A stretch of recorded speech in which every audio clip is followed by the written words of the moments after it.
Handle with care. Contains glass.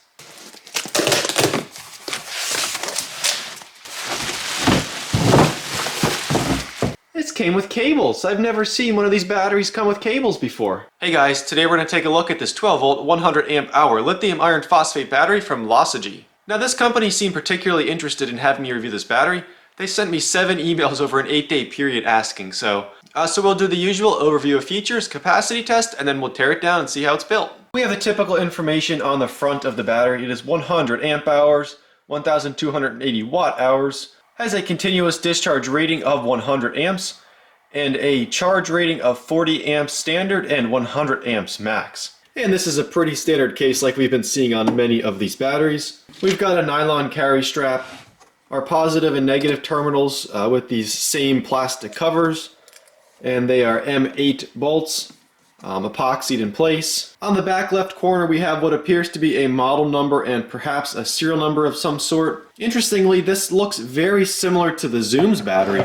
So the Zoom's battery, it's got the same label up here, but it is a different font. So maybe this is the same company or it's just a coincidence. And for the hardware here we have 4 screws or bolts and then 2 terminal covers.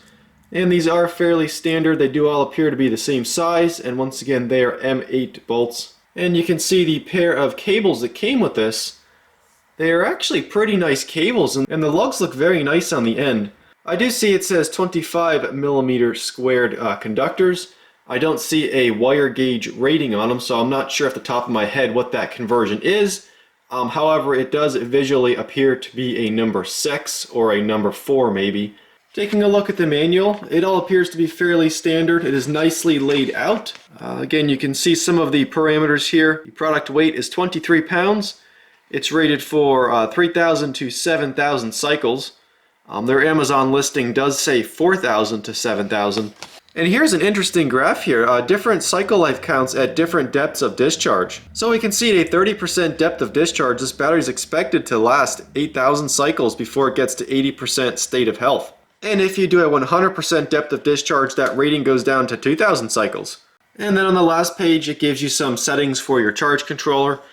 This battery does support up to 4 of them in series for a 48 volt nominal system.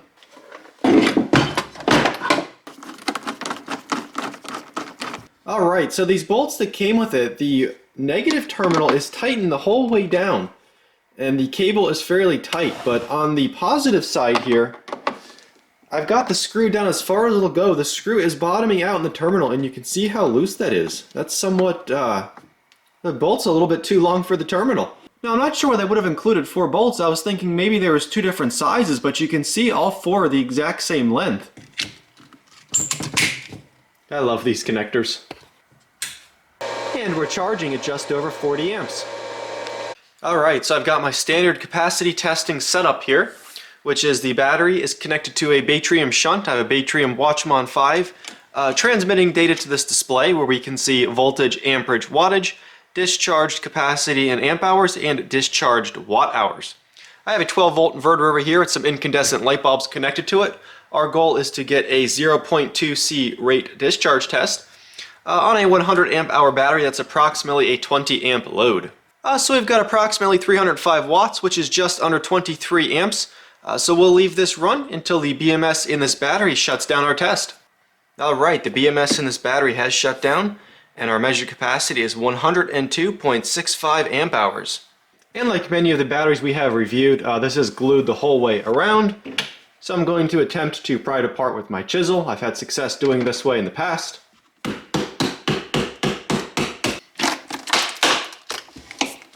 And that is a somewhat interesting shape in there. Alright, so I cannot get this thing out of this case. It does look like they have it glued to the bottom in there. So I'm going to try very carefully to cut through the shrink wrap, and then hopefully I can lift the battery out of the shrink wrapped case. Oh, these are definitely not aluminum case prismatic cells. These are probably going to be pouch cells, which is kind of interesting. Alright, I think I got it now. Let's see. Okay, there we go. So we've got the whole thing here is wrapped in some of this epoxy board. You can see the BMS under there. So there's the first look at the BMS there. Guys, look at this. This is very much different from any of the other batteries we have reviewed thus far. you can see it is pouch cells. And here's the top where the terminals are done. They're actually screwed down. The individual cells are screwed down. They are not laser welded or soldered or anything like that. Some more foam under there. Maybe we'll pull one of these foam panels off here soon and see. And we've got one. This is a thermal switch. This is not a temperature sensor. So this most likely does not have low temperature charging protection, which is fine. Alright, so I got the BMS disconnected so we can pull that away here. Now one thing I didn't mention yet is that all of the wiring in this battery, the negative here, and the positive lead, they are all a pair of number 8 gauge silicone insulated wiring. The wire does appear to be a little thin visually, however there are a pair of conductors which does give it the appropriate rating for the rating of the battery. So I want to see if I can peel off this foam here, and I think I can, to see if there are any markings on the battery cell itself. I'm just curious because this isn't something we see every day with these types of batteries. There is nothing on this, however they are not glued down, so maybe we can remove the screws and pull the cell itself out.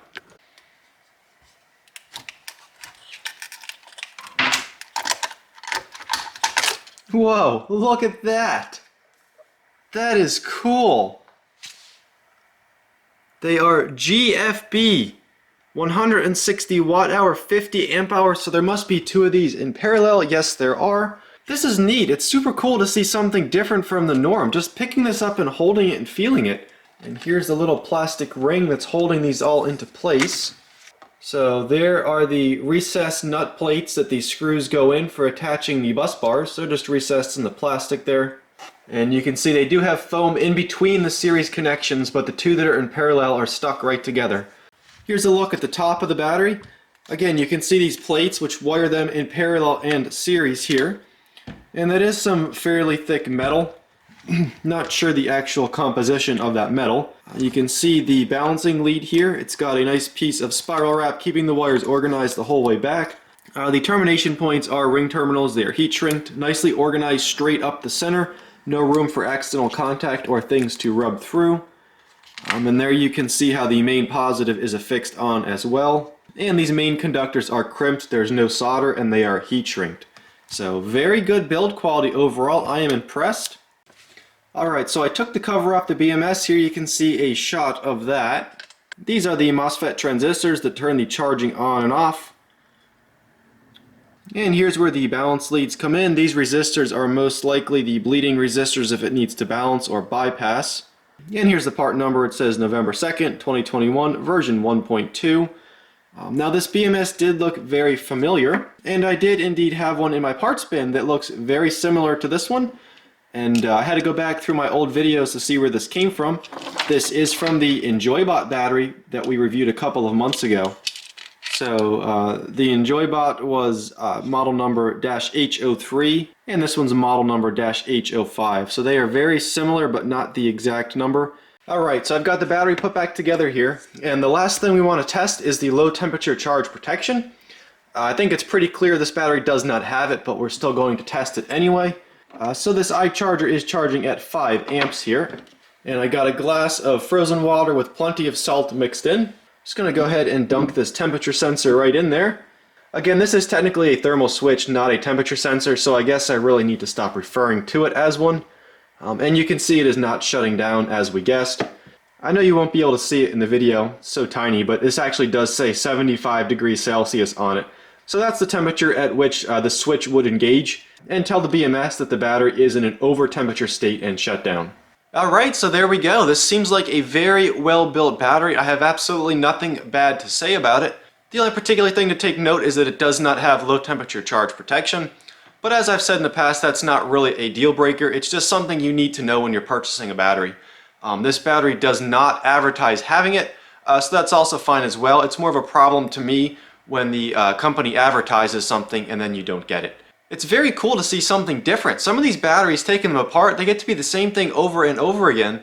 And the only other time I've seen pouch cells was a battery I took apart several months ago. The company started with the J, and I'm not saying it because I don't know how to actually pronounce it. But that battery was very poorly built.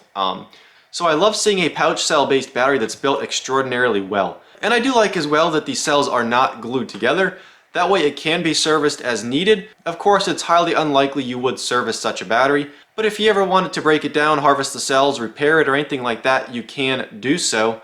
So if you are interested in learning more about this battery or purchasing one, they are listed for sale on Amazon for $370. That is a great price, and it is competitive with some of the other options that we are seeing come to market now. So yeah, that's about it. If you like this video, hit that like button before you go. Questions or comments, you can leave those as always, and thanks for watching.